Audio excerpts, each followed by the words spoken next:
Hujan baru saja reda di Jakarta. Jalanan basah memantulkan cahaya lampu jalan seperti kaca hitam. Di halaman rumah sakit, suara tangisan sayup terdengar dari keluarga Sumiati, perempuan parubaya yang baru saja menghembuskan napas terakhirnya. Wajahnya tenang, meski tubuhnya sudah kaku. Seakan-akan beliau tersenyum lega, meninggalkan dunia yang penuh cobaan. Raffi, anak bungsu Sumiati, duduk lunglai di kursi besi ruang jenazah. Matanya sembab. Sejak kecil ia dibesarkan seorang ibu yang sederhana, penuh kasih sayang, meski menyimpan banyak misteri. Wasiat ibunya jelas. Kalau ibu meninggal, jangan kuburkan di sini, nak. Pulangkan ibu ke kampung halaman. Di Karangjati, di samping makam nenekmu. Raffi mengangguk waktu itu tanpa curiga. Baginya, itu wasiat wajar, banyak orang ingin dimakamkan di tanah kelahirannya. Malam itu, jenazah dibawa dengan ambulans. Kantong putih berisi tubuh ibunya terbaring di belakang, bau kapur barus menusuk hidung. Sepanjang perjalanan menuju kampung di Subang, Raffi tak henti-hentinya melantunkan istighfar dan doa. Sesekali ia menatap ke belakang, memastikan ibunya tetap ada di sana. Namun sesuatu yang aneh terjadi. Di rest area tol, sopir ambulans turun sebentar untuk mengurus administrasi. Raffi, yang lelah, ikut turun dan membeli air minum. Tak sampai 10 menit, ia kembali ke mobil. Tapi saat membuka pintu bagian belakang, jantungnya seperti berhenti berdetak. Kantong jenazah itu, kosong. Kosong. Hanya tersisa bantal kecil, kain kafan cadangan, dan aroma kapur barus yang semakin menyengat, membuat dada sesak. Tidak ada tanda-tanda pintu dibuka paksa, tidak ada sobekan di kain. Seolah-olah jenazah itu pergi dengan sendirinya. Belum sempat ia mencari jawaban, ponselnya berdering keras. Suara di ujung telepon terburu-buru, bergetar ketakutan. Raffi, cepat pulang ke Karangjati. Orang-orang lihat. Ibumu sedang berjalan di sawah. Masih pakai kain kafan. Menuju rumah lamanya. Tangan Raffi gemetar hebat. Dunia seperti runtuh di atas kepalanya. Bagaimana mungkin jenazah yang ia kawal sejak tadi bisa pulang sendiri, dengan caranya sendiri? Dan malam itu, sebuah rahasia besar yang selama ini terkubur, mulai menyeruak ke permukaan. Karangjati, sebuah desa di pinggiran Subang, terlihat biasa di siang hari. Sawah menghampar hijau, anak-anak berlarian sambil membawa layangan, dan suara kentongan terdengar dari pos ronda. Tapi bagi sebagian orang, desa ini menyimpan lapisan sejarah yang tidak pernah mau diucapkan dengan keras. Di tepi desa, ada sendang tua bernama Sendang Wening. Airnya jernih, tapi dalam dan berbau aneh jika malam tiba.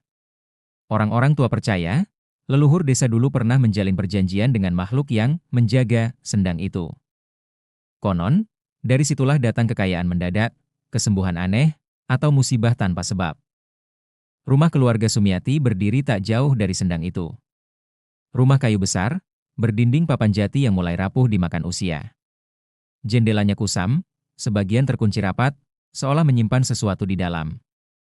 Ketika berita tentang jenazah yang pulang sendiri tersebar, warga Karangjati berbondong-bondong mendatangi rumah itu. Malam-malam biasanya sepi, tapi malam itu halaman rumah penuh orang yang membaca doa dengan wajah tegang. Dan benar. Di dipan tua di ruang tamu, terbaringlah sosok Sumiati. Kain kafan membungkus tubuhnya dengan rapi. Wajahnya pucat, tapi tidak membiru seperti mayat yang sudah lama. Bahkan, ada sedikit rona lembut di pipinya, seakan-akan hanya sedang tidur. Raffi masuk dengan langkah gemetar. Matanya memerah. Bagaimana mungkin jenazah yang hilang dari ambulans kini sudah berada di rumah desa? Lebih aneh lagi, orang-orang desa bersaksi bahwa mereka melihat dengan mata kepala sendiri, sosok berbalut kain kafan berjalan pelan menyusuri pematang sawah. Tidak melompat, tidak melayang, tapi benar-benar berjalan, langkah demi langkah. Subhanallah, suara pelan terdengar dari kerumunan. Ustaz Arif, pengasuh majelis taklim setempat, mendekati jenazah. Tangannya menyentuh kain kafan, lalu menarik napas panjang. Ini bukan hal biasa, Raffi. Tapi kau harus tenang. Ingat, kita orang beriman. Semua kembali pada Allah. Jangan langsung percaya apa yang mata lihat, karena jin bisa menyerupai apapun. Namun di pojok ruangan, Pak Desarip, kakak almarhumah, berbicara lirih, nyaris seperti gumaman. Matanya kosong menatap ke arah jenazah. Yang tua sudah pulang, berarti yang muda dipanggil. Ucapan itu membuat bulu kuduk Raffi berdiri. Ia menoleh, mencari arti dari kalimat aneh itu. Tapi Pak Desarip hanya diam, pandangannya menerawang ke arah lampu gantung yang berayun pelan. Malam semakin larut. Suara burung hantu terdengar dari kebun bambu belakang rumah. Angin membawa aroma melati pekat, terlalu pekat untuk bunga biasa. Raffi memejamkan mata, dadanya terasa berat. Ia baru menyadari, mungkin wasiat ibunya bukan sekadar ingin dikuburkan di kampung halaman. Ada sesuatu yang lebih besar. Sesuatu yang berhubungan dengan darah keluarga mereka, sesuatu yang kini menuntut dirinya. Langit sore Karangjati berwarna tembaga. Matahari pelan tenggelam di balik sawah, sementara suara jangkrik mulai riuh dari pematang. Rumah peninggalan keluarga Sumiati masih dipenuhi pelayat. Namun setelah azan maghrib berkumandang, satu persatu orang pulang. Tinggal beberapa keluarga dekat yang berjaga, termasuk Raffi, kakaknya Nur, dan Pak Desarip. Suasana rumah itu terasa aneh. Meski lampu-lampu petromak dinyalakan, bayangan di dinding tampak lebih panjang dari biasanya, seperti enggan meninggalkan tempat. Angin masuk dari celah papan, membawa aroma melati yang semakin pekat, bau yang sama seperti saat jenazah pulang sendiri semalam. Raffi duduk di lantai, menatap kosong tubuh ibunya yang sudah dibungkus kain kafan rapi. Tangannya gemetar, tapi pikirannya dipenuhi pertanyaan. Apa sebenarnya rahasia yang ibu sembunyikan? Mengapa ibu bisa berjalan sendiri? Saat ia melamun, Nur yang sedang membersihkan ruang belakang tiba-tiba berteriak pelan. "Raf, sini sebentar. Ada sesuatu di bawah dipan." Raffi segera menghampiri. Dengan bantuan lampu minyak, mereka mengangkat dipan kayu tua yang digunakan ibunya selama bertahun-tahun. Dari bawah, terlihat sebuah peti kayu kecil berwarna hitam. Kuncinya sudah berkarat, tapi masih tertutup rapat. Raffi menelan ludah. Hatinya berdegup keras. Apa ini peninggalan ibu? Pak Desarip, yang sejak tadi duduk diam dengan tatapan kosong, mendadak bersuara. "Jangan dibuka kalau kau tidak siap." Namun rasa penasaran lebih kuat daripada rasa takut. Dengan obeng karatan, Raffi berhasil mencongkel kunci itu. Suara krek terdengar, lalu perlahan tutup peti terbuka. Di dalamnya, mereka menemukan benda-benda yang membuat bulu kuduk berdiri. Sebuah kendi hitam sebesar kepala bayi, tertutup kain merah lusuh. Dari celahnya keluar bau anyir, seperti darah yang basi. Kalung dengan batu hijau berkilau aneh, cahaya lilin memantul di permukaannya seakan hidup. Segenggam jarum-jarum halus yang terikat dengan benang hitam.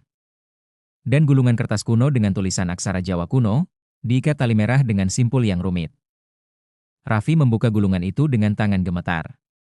Di dalamnya tertera daftar nama keluarga mereka, dari buyut hingga cucu. Setiap nama ditulis dengan darah kering yang sudah menghitam. Dan di baris paling bawah, jelas tertulis, Raffi bin Sumiati. Tubuh Raffi terasa dingin, jantungnya berdebar seperti dipukul. Apa-apaan ini?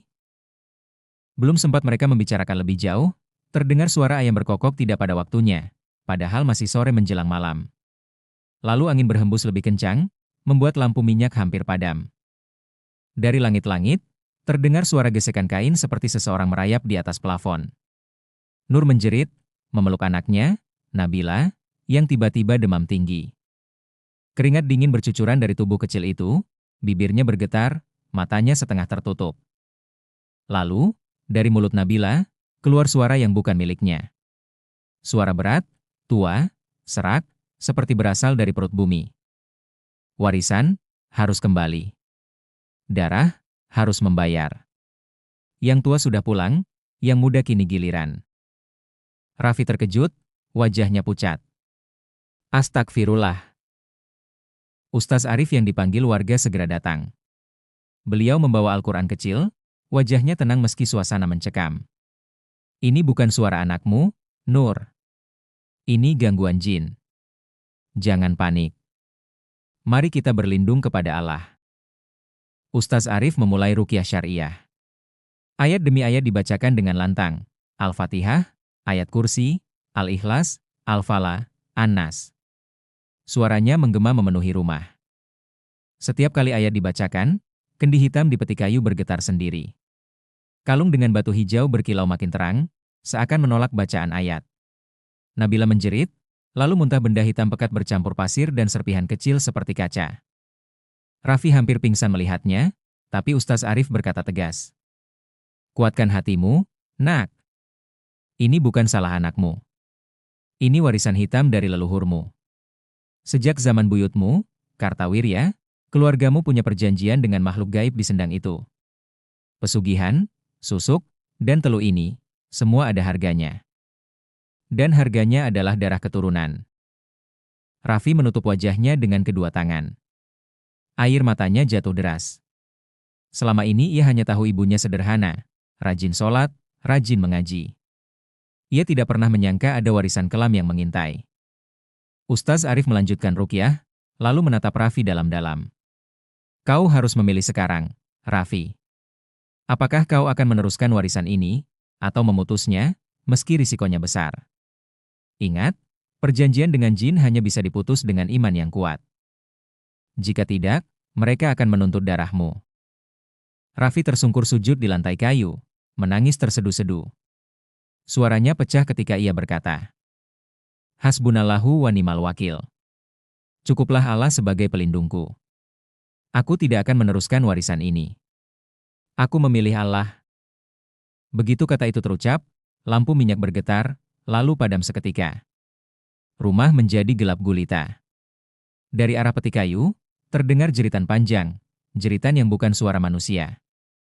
Dan malam itu, Karangjati kembali menjadi saksi. Bahwa keluarga Sumiati bukan hanya mewarisi nama, tapi juga warisan yang tidak tercatat, yang menuntut darah keturunan untuk membayar perjanjian masa lalu. Malam itu adalah malam Jumat Kliwon. Langit Karangjati diliputi mendung pekat, bulan hanya sesekali menampakkan wajahnya dari balik awan. Udara begitu berat, seakan-akan setiap hembusan angin membawa beban yang menekan dada. Rumah peninggalan keluarga Sumiati kini dijaga oleh beberapa tetangga. Mereka tidak berani membiarkan Raffi dan keluarganya sendirian setelah kejadian aneh sore tadi, ketika Nabila, keponakan kecil Raffi, mendadak dirasuki suara asing. Ustaz Arif meminta semua penghuni rumah mencari benda-benda aneh yang mungkin masih tersimpan. Dan benar saja, satu persatu ditemukan azimat-azimat tersembunyi. Sebuah kalender tua dengan angka-angka merah melingkari hari tertentu, ditulis dengan huruf Jawa kuno. Paku berbungkus kain putih yang ditanam di kusen pintu. Botol kecil berisi minyak tanpa label, baunya menyengat seperti anyir darah. Sebuah kain kafan bekas, disimpan di loteng dengan noda hitam pekat. Semua itu dikumpulkan di halaman rumah. Ustaz Arif berpesan, jangan dibakar, karena bisa memanggil mereka. Kita netralkan dengan doa, lalu kubur jauh dari rumah. Ingat, ini bukan sekadar benda, ini pintu yang menghubungkan keluarga kalian dengan jin. Raffi hanya bisa menunduk, hatinya perih. Ia merasa seperti menemukan sisi lain dari ibunya dan leluhurnya yang selama ini tak pernah ia ketahui. Apakah benar ibu terlibat? Atau semua ini peninggalan dari generasi sebelumnya yang tak bisa ia hindari?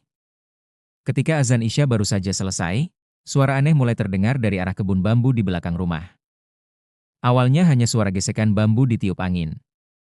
Tapi lama-lama berubah menjadi suara tawa lirih, berat, seakan ditahan. Tawa itu semakin lama semakin dekat, hingga terdengar jelas di halaman.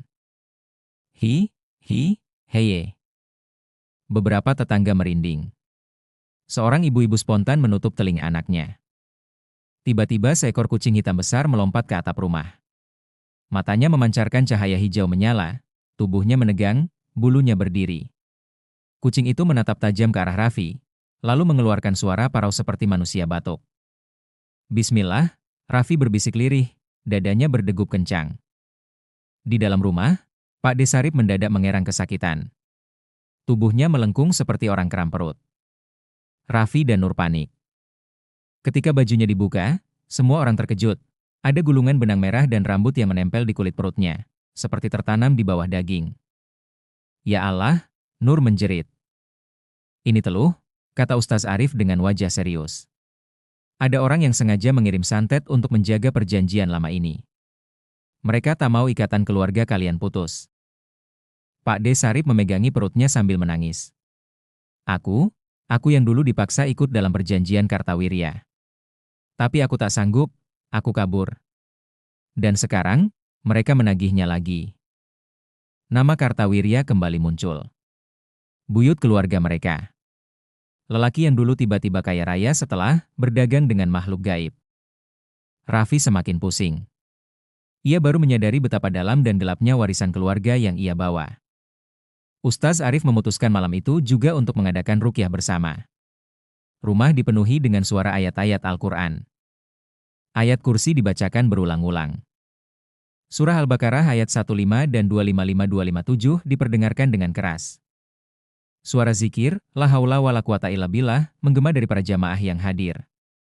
Setiap kali ayat dibacakan, lampu petromak bergoyang keras, seakan ada yang menghempasnya. Dinding rumah bergetar halus, dan dari plafon terdengar suara langkah kaki berlari. Nabila yang masih kecil kembali menjerit, lalu tubuhnya kejang. Dari mulut mungilnya keluar suara berat itu lagi. Perjanjian belum lunas. Warisan harus diteruskan. Kalau bukan Raffi, maka anaknya. Kalau bukan anaknya, maka cucunya. Ustaz Arif menghampiri, meletakkan tangannya di dahi Nabila sambil membaca surah Al-Ikhlas, Al-Falah, dan An-Nas dengan lantang. Tubuh Nabila bergetar hebat, lalu ia muntah cairan hitam bercampur serpihan kaca. Setelah itu tubuhnya lemas, dan ia tertidur. Semua orang terdiam, sebagian menitikkan air mata. Saat keadaan mulai tenang, sebuah kejadian yang lebih mengerikan terjadi. Kain kafan yang membungkus tubuh Sumiati di depan bergerak perlahan. Seperti ada angin yang mengusapnya. Perlahan-lahan, jenazah itu duduk tegak. Semua orang terkejut, beberapa hampir lari, tapi kaki mereka seakan terpaku. Wajah Sumiati menghadap ke arah Raffi. Matanya setengah terbuka, bibirnya bergerak. Tapi suara yang keluar bukan suara ibunya, melainkan suara tua, berat, berlapis-lapis, seakan berasal dari banyak mulut. Keluarga ini milik kami sejak Kartawirya. Jangan coba memutuskan. Giliranmu sudah tiba, Raffi. Ikuti jalan ibumu, atau darahmu yang akan jadi tumbal. Raffi menangis histeris, lututnya gemetar. Bukan, bukan ini ibuku. Ibu tidak akan berkata begitu. Ustaz Arif maju selangkah, menatap sosok itu dengan tenang. Dengan nama Allah yang Maha Tinggi, jika engkau makhluk Allah, jangan zalimi manusia. Pergi tanpa menyakiti. Sosok itu mendesis panjang. Suara seperti kaca pecah terdengar di seluruh rumah. Perlahan tubuh Sumiati rebah kembali di dipan, seolah tak pernah bergerak. Namun semua orang tahu, itu bukan halusinasi. Mereka semua menyaksikan dengan mata kepala sendiri. Raffi terduduk lemas. Air matanya mengalir deras. Ia memegang tangannya sendiri yang bergetar hebat. Apakah aku sanggup menghadapi ini? Apakah imanku cukup kuat? Ustaz Arif menepuk bahunya. Ingat, nak. Allah tidak akan membebani seseorang melebihi kemampuannya. Kau dipilih untuk mengakhiri warisan ini. Jangan goyah. Malam ini ujianmu baru dimulai. Di luar rumah, angin kembali berhembus kencang. Kebun bambu berderak keras, seperti suara ribuan tangan bertepuk. Seekor burung hantu melintas rendah, suaranya nyaring menembus dada. Dan Karangjati pun tahu, malam itu, perjanjian lama antara manusia dan jin belum selesai. Malam itu hanyalah awal dari perang iman melawan warisan kelam. Subuh baru saja usai. Suara azan yang tadi menggema dari surau desa masih terasa menempel di telinga. Udara pagi Karangjati lebih dingin dari biasanya. Seolah bumi ikut bergetar, menunggu sesuatu yang besar akan terjadi. Raffi belum tidur sejak malam penuh teror itu. Matanya merah, tubuhnya letih, tapi hatinya gelisah. Ia duduk di teras rumah sambil menatap ke arah kebun bambu. Bayangan-bayangan hitam kadang melintas di sana. Sesekali terdengar bisikan samar. Datanglah, purnama menunggu, darah harus kembali. Ustaz Arif mendekat, menepuk bahunya dengan lembut. Nak, malam ini kita akan ke Sendang Wening. Perjanjian harus diputus di sana. Kalau tidak, mereka tidak akan berhenti menagih. Raffi menelan ludah, jantungnya berdetak kencang. Apa mereka akan membiarkan kita? Tidak, jawab Ustaz tegas. Tapi ingatlah, Tidak ada kekuatan yang lebih besar daripada Allah. Jangan takut, asal imanmu tegak. Seharian itu desa seolah bergerak dalam diam. Warga yang setia ikut membantu. Para lelaki berpuasa sunnah, para ibu menyiapkan air untuk wudhu, anak-anak dilarang bermain di dekat kebun bambu. Di masjid, ayat-ayat Al-Quran dibacakan tanpa henti. Surah Yasin, Al-Baqarah, Al-Jin, semua diperdengarkan. Doa-doa dipanjatkan, bukan hanya untuk keluarga Raffi, tapi juga untuk keselamatan seluruh Karangjati. Raffi sendiri bersuci dengan wudhu, lalu melaksanakan sholat taubat. Air matanya menetes di sajadah. Ya Allah, aku lemah, aku takut. Tapi aku pasrah. Jika ini memang warisan keluargaku, biarlah aku yang mengakhirinya. Jangan biarkan anakku, keponakanku, menjadi korban. Senja mulai turun. Rombongan berangkat dengan membawa beberapa perlengkapan, mushaf Al-Quran, air yang sudah didoakan, dan tikar bambu untuk meletakkan benda-benda warisan kelam, kendi hitam, kalung batu hijau, jarum teluh, dan gulungan kertas nama keluarga. Sendang Wening terletak di pinggir desa, di balik kebun bambu tua. Jalan menuju ke sana licin, tertutup lumut, jarang dilewati orang. Udara semakin dingin ketika mereka mendekat. Ketika sendang terlihat, suasana berubah mencekam. Airnya memang jernih, tapi permukaan danau kecil itu memantulkan cahaya bulan dengan cara yang aneh, kadang beriak meski tak ada angin. Aroma tanah basah bercampur melati liar menusuk hidung. Beberapa warga bergidik. Astagfirullah, hawa di sini berat sekali, bisik seseorang. Ustaz Arif menggelar tikar di bibir sendang. Benda-benda warisan diletakkan di atasnya. Lalu beliau membuka mushaf dan mulai membacakan surah Al-Baqarah ayat 255, ayat kursi, dengan suara lantang. Suara itu menggema di antara pohon bambu. Raffi berlutut, menatap benda-benda itu dengan tangan bergetar. Ia kemudian mengambil gulungan kertas nama keluarganya. Di baris terakhir, namanya sendiri tertulis dengan jelas. Dengan tekad bulat, ia berkata, "Aku, Raffi bin Sumiati, dengan ridha Allah, menolak semua ikatan ini. Aku memilih Allah sebagai pelindungku, bukan jin, bukan pesugihan, bukan teluh. Aku putuskan warisan ini." Dengan pisau kecil, ia merobek simpul merah yang mengikat gulungan itu. Begitu simpul putus, angin kencang tiba-tiba berhembus. Pohon bambu bergoyang keras, menimbulkan suara krak-krak-krak seperti ribuan tulang patah. Air sendang beriak, dan dari permukaannya muncul bayangan hitam, tinggi, berambut panjang, dengan mata merah menyala. Sosok itu menjerit melengking. "Perjanjian tidak boleh diputus. Kalian milik kami sejak Kartawirya. Darah keturunan harus membayar." Beberapa warga ketakutan, ada yang jatuh terduduk. Tapi Ustaz Arif tetap berdiri tegak, mengangkat tangannya ke langit. "Allahu Akbar." Bacalah bersama-sama. Serempak warga melantunkan takbir dan ayat-ayat ruqyah. Suara mereka berpadu, menembus malam, melawan jeritan gaib itu. Kendi hitam ditikar bergetar hebat, lalu pecah dengan suara ledakan kecil. Dari dalamnya keluar cairan merah pekat seperti darah bercampur nanah. Kalung batu hijau memancarkan cahaya terakhir sebelum retak jadi serpihan. Jarum-jarum teluh meleleh seperti lilin terkena api. Bayangan hitam itu berusaha meraih Raffi, tapi setiap kali ia mendekat, bacaan ayat Al-Quran membuat tubuhnya memudar, seolah terbakar oleh cahaya tak kasat mata. Akhirnya, dengan jeritan panjang yang membuat telinga berdenging, sosok itu tenggelam kembali ke dalam sendang. Permukaan air mendidih sebentar, lalu tenang kembali. Hening. Hanya suara jangkrik kembali terdengar. Bulan keluar dari balik awan, memantulkan cahaya lembut ke permukaan air. Udara yang tadi berat kini terasa lebih ringan. Raffi terduduk lemas, air matanya bercucuran. Untuk pertama kalinya setelah berhari-hari, dadanya terasa lega. Ia menatap Ustaz Arif dengan suara serak, "Apakah sudah selesai, Ustaz?" Ustaz tersenyum tipis. "Insya Allah, ikatan itu sudah diputus. Tapi ingat, mereka tidak akan suka kehilangan mangsa. Jangan pernah longgar dalam iman. Jaga syalatmu, jagalah keluargamu dengan zikir, dan jangan sekali-kali mencari jalan pintas dalam rezeki." Raffi mengangguk dalam tangis. Malam itu ia merasa seakan ibunya benar-benar pulang, bukan sebagai sosok menakutkan, tapi sebagai seorang ibu yang akhirnya tenang di sisi Allah. Namun dalam hati kecilnya, ia tahu, perang ini belum benar-benar berakhir. Makhluk gaib itu mungkin akan mencari celah. Dan ujian terbesar bagi keluarganya adalah tetap teguh di jalan yang halal.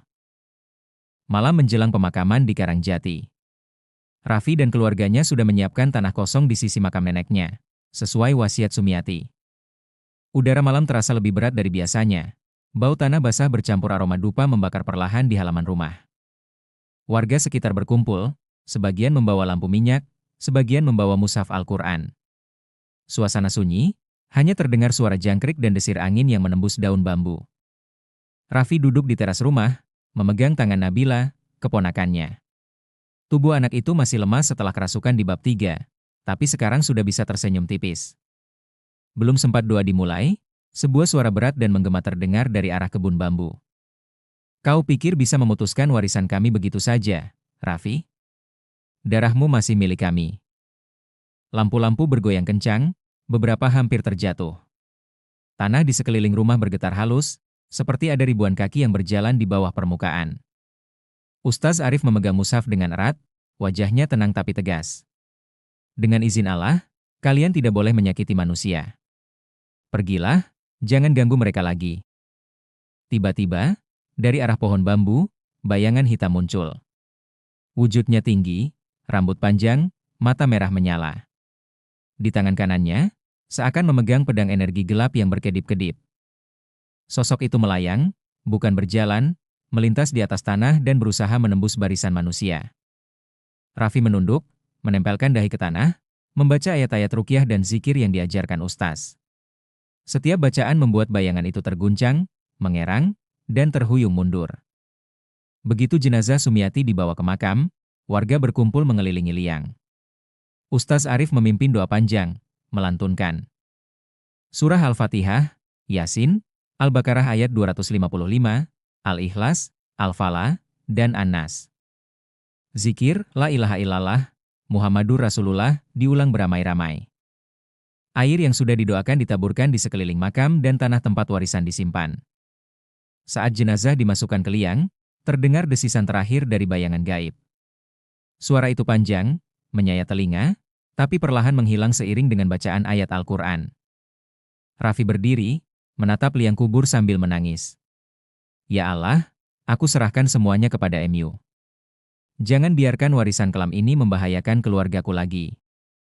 Beberapa jam setelah pemakaman, ketika semua orang kembali ke rumah, terdengar suara aneh dari dapur, panci dan sendok bergetar, gelas berderak di meja. Beberapa tetangga panik, tapi Ustaz Arif menenangkan. Itu sisa energi dari ikatan lama. Jangan takut. Bacalah doa, percayalah pada Allah. Kalau kalian tetap tenang dan istiqomah, energi itu akan sirna. Raffi mengikuti perintahnya, membaca zikir sambil menaburkan air yang sudah didoakan ke seluruh sudut rumah. Suara-suara berangsur menghilang, lampu berhenti bergoyang, dan rumah terasa tenang untuk pertama kalinya dalam seminggu terakhir. Pagi berikutnya, Ustaz Arif berkumpul dengan Raffi dan warga. Ia memberi nasihat panjang. Anak-anak muda, ingatlah, dunia ini penuh godaan. Kekayaan, kekuasaan, dan jalan pintas sering disertai risiko besar, bahkan sampai menyentuh makhluk gaib. Keluarga Sumiati kini telah diputus ikatan kelamnya. Tapi jangan sekali-kali melanggar aturan Allah. Selalu jaga sholat, zikir, dan doa. Itu perlindungan sejati. Raffi mengangguk, hatinya masih bergetar tapi damai. Ia tahu malam-malam mencekam itu tidak akan mudah dilupakan, tapi kini ada cahaya iman yang menuntunnya.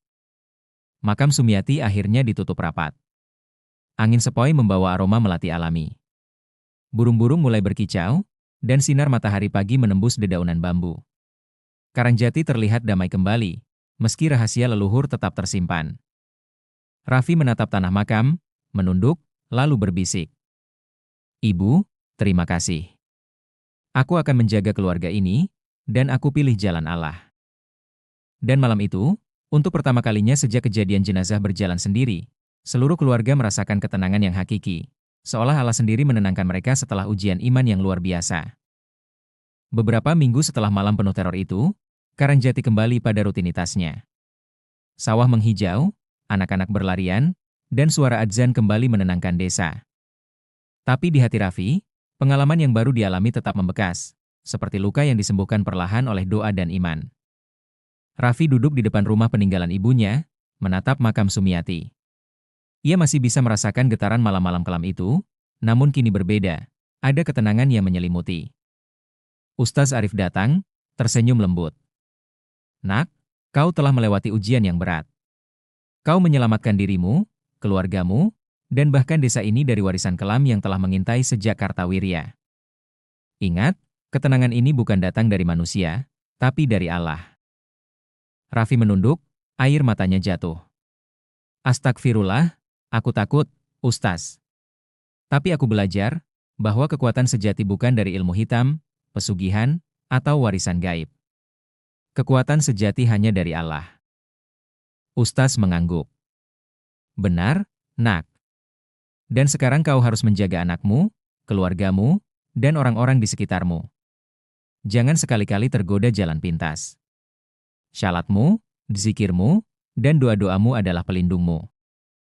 Meskipun bayangan makhluk gaib sudah sirna, Raffi tahu mereka tidak sepenuhnya pergi. Mereka hanya tidak lagi memiliki hak atas keluarga Sumiati. Namun siapapun yang lalai dalam iman, siapapun yang membuka jalan gelap, akan mudah kembali menjadi sasaran. Di rumah, Nabila kini sehat sepenuhnya. Ia bermain di halaman, tertawa riang, tanpa sisa ketakutan malam-malam lalu. Raffi tersenyum menatapnya. Anak kecil itu adalah simbol harapan, generasi baru yang bebas dari bayangan warisan hitam leluhur. Raffi merenung. Ibu yang meninggal itu ternyata bukan sekadar sosok yang pergi ke kampung halaman. Ibu membawa pesan bahwa setiap keluarga punya sejarah, dan setiap sejarah punya ujian. Beberapa ujian itu datang dari manusia, beberapa dari makhluk gaib, tapi semuanya dapat dihadapi dengan iman, doa, dan keteguhan hati. Ia menyadari, pesugihan, susuk, teluh, dan perjanjian gaib hanyalah ujian dunia. Jalan yang halal, walau penuh kesulitan, tetap menjadi pilihan yang paling aman dan benar. Matahari terbit di Karangjati, menembus kabut pagi, memantulkan cahaya hangat ke permukaan Sendang. Airnya jernih, tenang, seolah berbisik.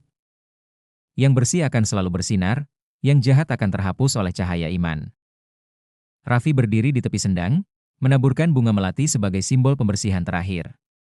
Ia menarik napas panjang, merasa ringan. Gelap dan horor malam-malam lalu kini menjadi pelajaran dan pengingat. Jangan pernah tergoda oleh jalan pintas yang haram.